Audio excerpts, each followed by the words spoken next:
আপনাদের অনেক অনেক স্বাগত। শহরে চলা জাতীয় মহিলা ফুটবল ও অন্যান্য অনেক খবর থাকছে আজকের পর্বে। তাহলে চলুন প্রথমেই দেখে নিই আজকের হেডলাইন ফুটবল এক নজরে।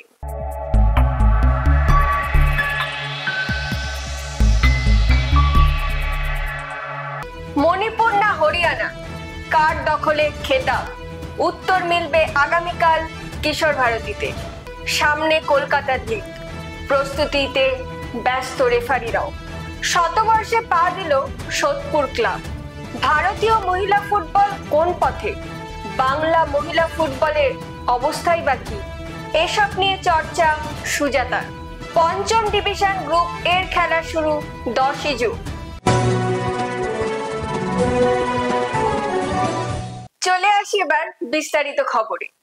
একদিকে উত্তর পূর্বের মণিপুর, অন্যদিকে উত্তরের হরিয়ানা। মহিলা জাতীয় ফুটবলে খেতাব কার দখলে নিশ্চিত হয়ে যাবে আগামীকাল কিশোর ভারতী স্টেডিয়ামে। মহিলা জাতীয় ফুটবলে 27 বছরের মধ্যে 21 বার খেতাব মণিপুরের দখলে। অন্যদিকে হরিয়ানা গতবারের পর এবার আবারও ফাইনালে। গতবার তাদের রানার্স আপ হয়েই থামতে হয়েছিল। এবার গ্রুপ লিগের খেলায় মণিপুরকে তারা হারিয়েছিল।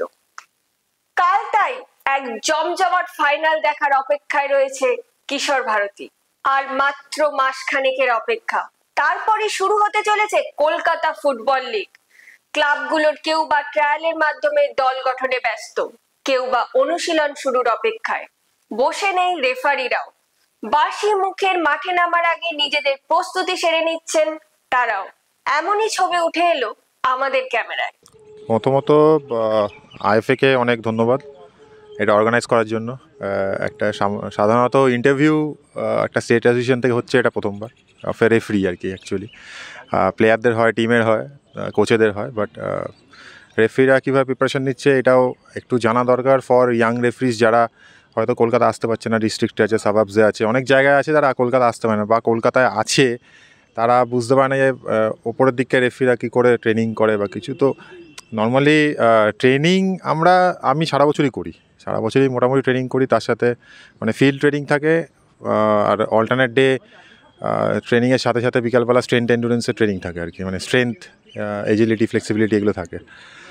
তো সব মিলিয়ে সারা বছর একটা প্যাকেজ থাকে। এবং আমার অ্যাকচুয়ালি আমি যেহেতু এফসিতে আছি এলিটে, তো আমার কোচ আছে, মানে ফিটনেস কোচ আছে গণেশ মানিয়াম, সিঙ্গাপুরের।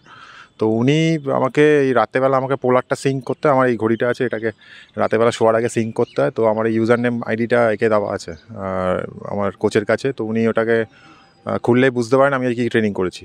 তো নেক্সট ডে সেই ট্রেনিংটা আবার একটু মডিফাই করে আমি কি ট্রেনিং করবো না করবো সেটা আমাকে পাঠিয়ে দেয় উনি। আমি সেইভাবে ট্রেনিং করি এভরিডে।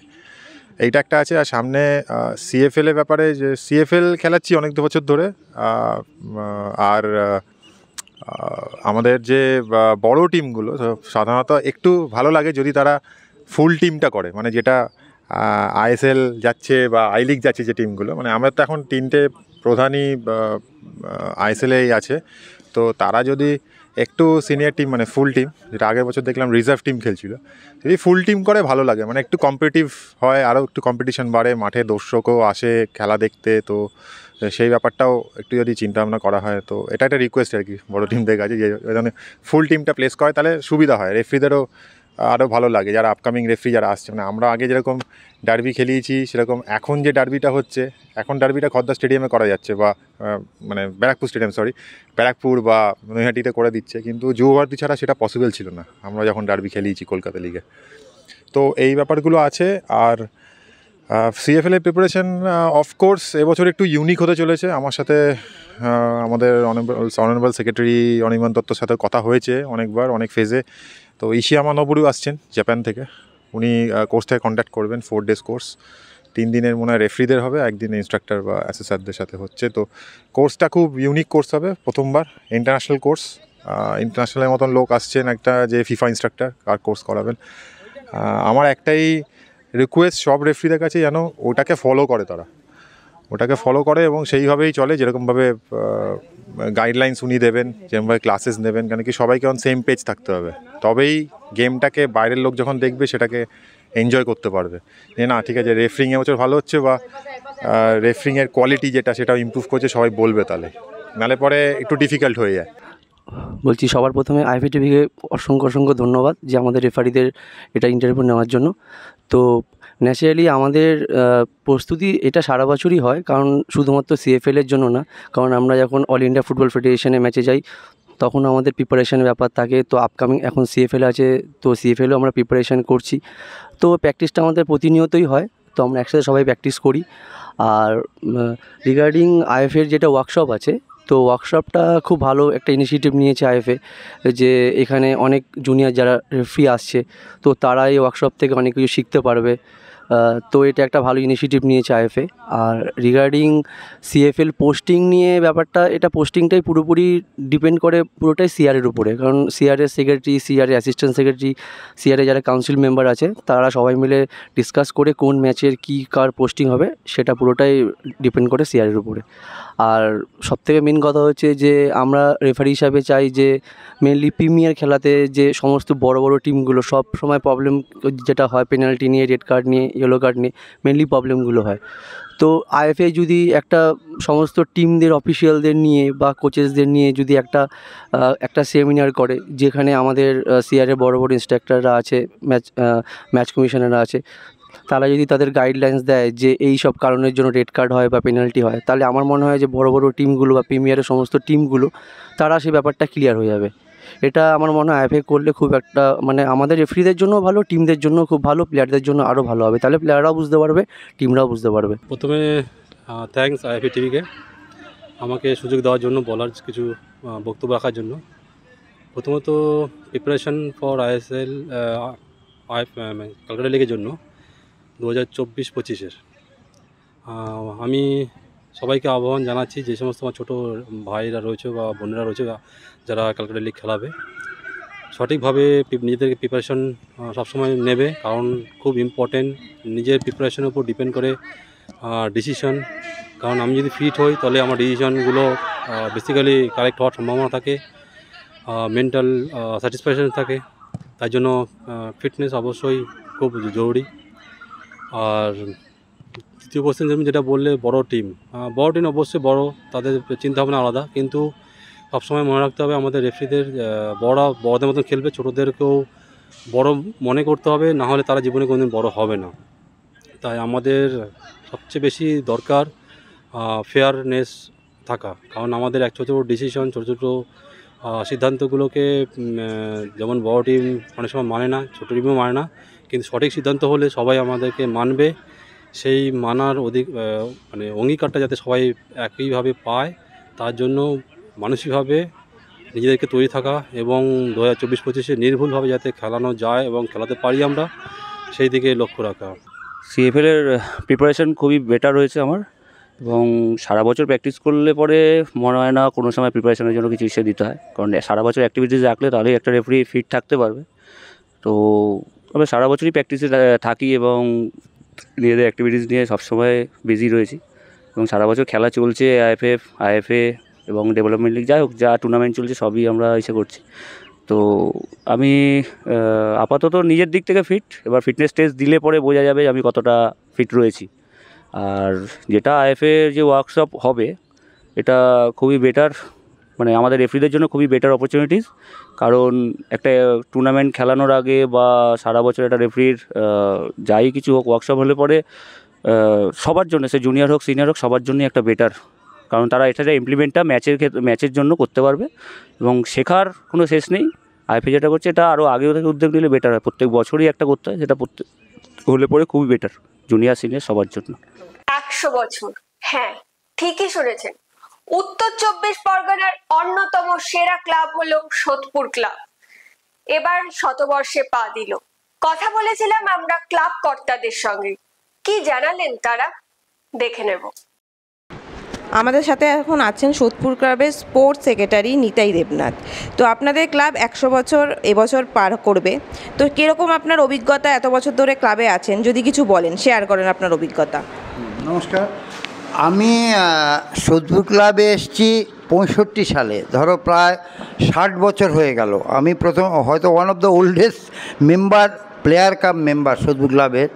আমার এখানে প্রথমে নার্সারি লিগ ঠিক না, তখন সুশীল মেমোরিয়াল বলতো, সুশীল মেমোরিয়াল এখনও আছে, সেটা ডিস্ট্রিক্টে, ওই থেকে শুরু করেছি। তারপরে সিনিয়র ডিভিশন খেলা 80 সাল পর্যন্ত খেলাধুলো করেছি। তারপর থেকে বিভিন্ন পজিশানে, ধরো athletic secretary, football secretary, sports secretary, এই থার্ড টাইম আমার স্পোর্টস সেক্রেটারি হচ্ছে।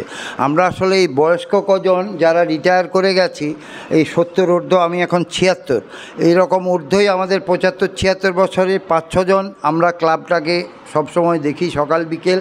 আর আমাদের সঙ্গে এই রবীন চক্রবর্তী, অখিল রাজবংশী একজন নামকরা প্লেয়ার কলকাতা মাঠের, হ্যাঁ, ও তো বড় ক্লাবই খেলেছে, প্লাস পিয়ারলেস ক্লাবের অ্যাসিস্ট্যান্ট কোচ। এনিওয়ে, তা আমার ক্লাবের ঐতিহ্য, আমরা থার্ড ডিভিশন থেকে খেলা শুরু করেছি সম্ভবত আর্লি 50s।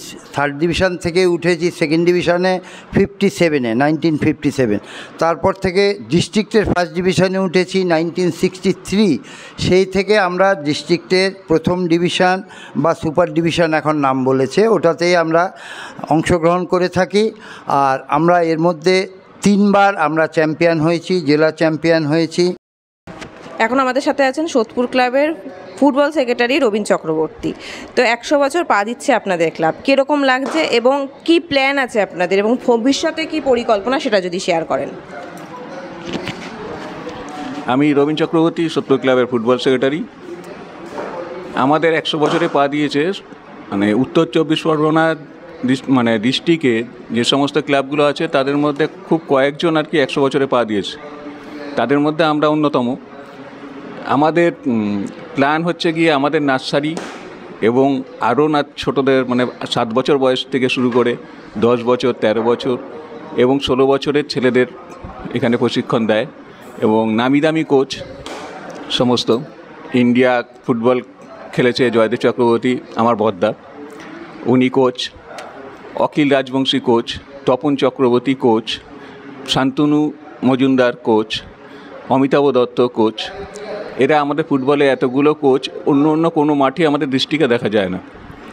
আর আমাদের স্টুডেন্ট সংখ্যা প্রায় 150-র ওপরে। আজ আমাদের স্টুডিওতে উপস্থিত প্রাক্তন ফুটবলার সুজাতা কর। চলতি মহিলা জাতীয় ফুটবলে তিনি আছেন স্পটারের দায়িত্বে, নিয়মিত মাঠে আসছেন তিনি।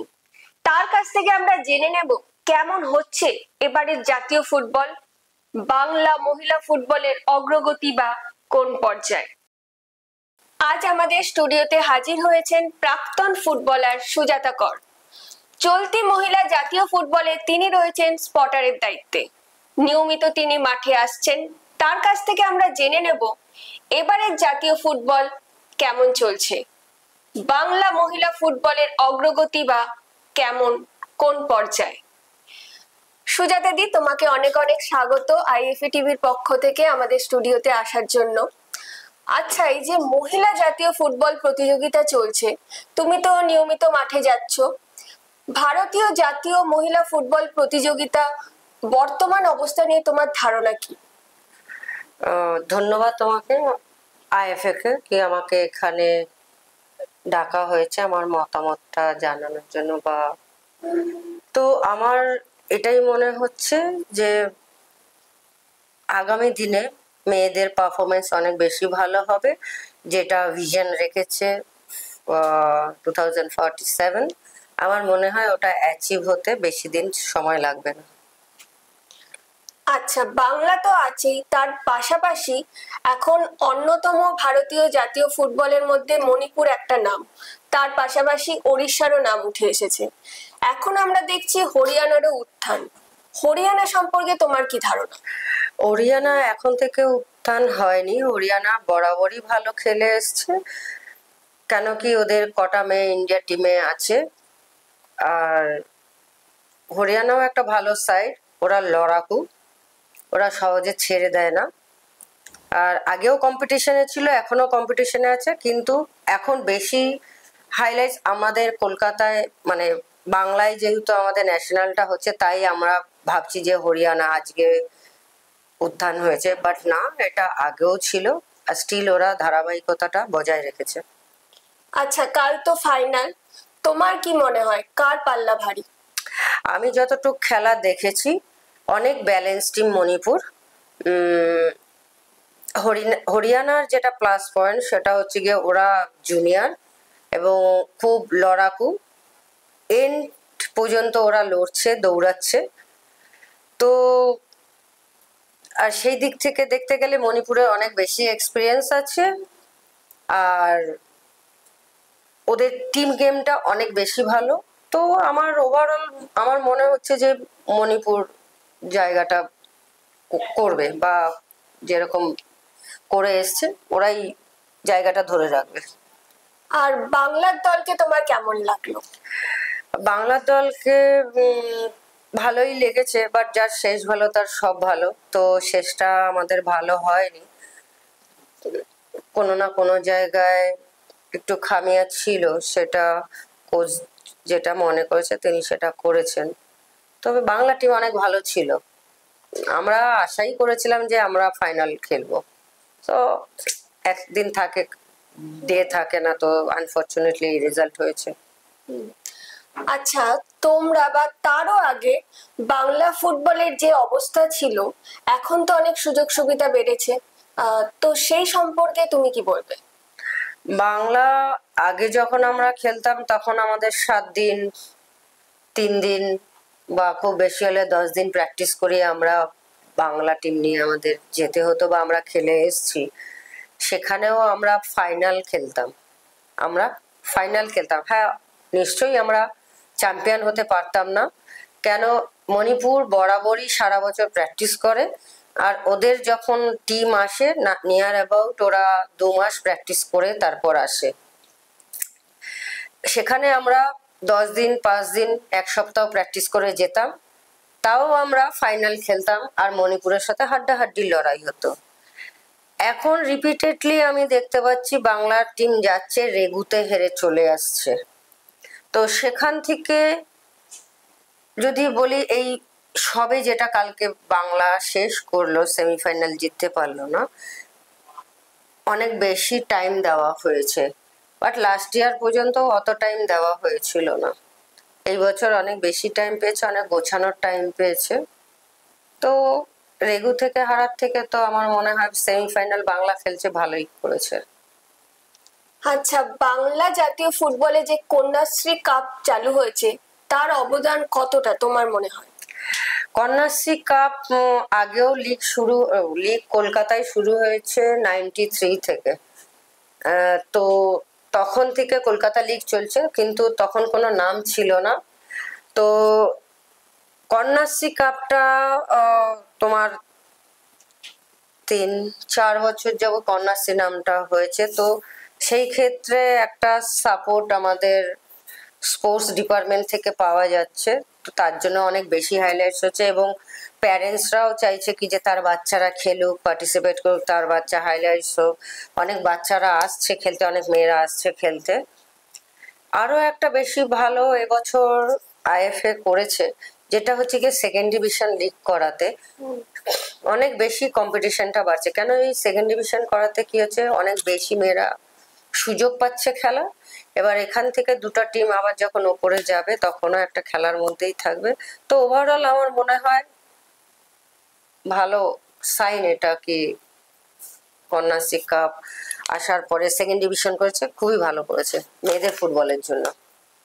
তোমাকে অসংখ্য ধন্যবাদ আইএফএ টিভির পক্ষ থেকে, তুমি যে তোমার এত ব্যস্ত শিডিউলের মধ্যে থেকেও টাইম বার করে আমাদের জন্য দিয়েছো, তার জন্য তোমাকে অনেক অনেক ধন্যবাদ। ধন্যবাদ।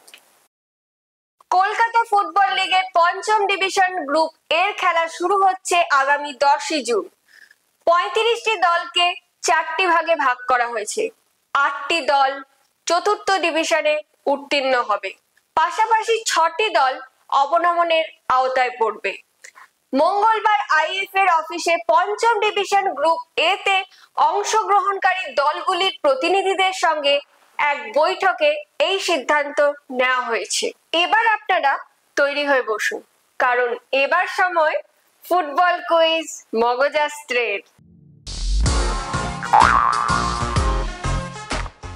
প্রথমেই দেখে নেওয়া যাক গতকালের প্রশ্নের সঠিক উত্তরটি। আমাদের গতকালের প্রশ্নের সঠিক উত্তর হলো গত বছর জাতীয় মহিলা ফুটবল প্রতিযোগিতায় চ্যাম্পিয়ন হয়েছিল তামিলনাড়ু। এই প্রশ্নের সঠিক উত্তর দিয়েছেন ইউটিউবে ও ফেসবুক পেজে মোহাম্মদ আহমেদ, প্রবীর সাহা, সোমেন মণ্ডল, পঞ্চানন দত্ত ও রবীন্দ্রনাথ রাউত। আপনাদের সকলকে অনেক ধন্যবাদ। আমাদের আজকের প্রশ্ন হলো মহিলা সিনিয়র জাতীয় ফুটবলে বাংলা কবে শেষ চ্যাম্পিয়ন হয়েছিল? উত্তরটা যদি জানা থাকে লিখে ফেলুন কমেন্টের মাধ্যমে, আর না পারলে অপেক্ষা করুন আগামী পর্বের জন্য। আজকের এই ভিডিওটি ভালো লাগলে অনেক অনেক শেয়ার করুন।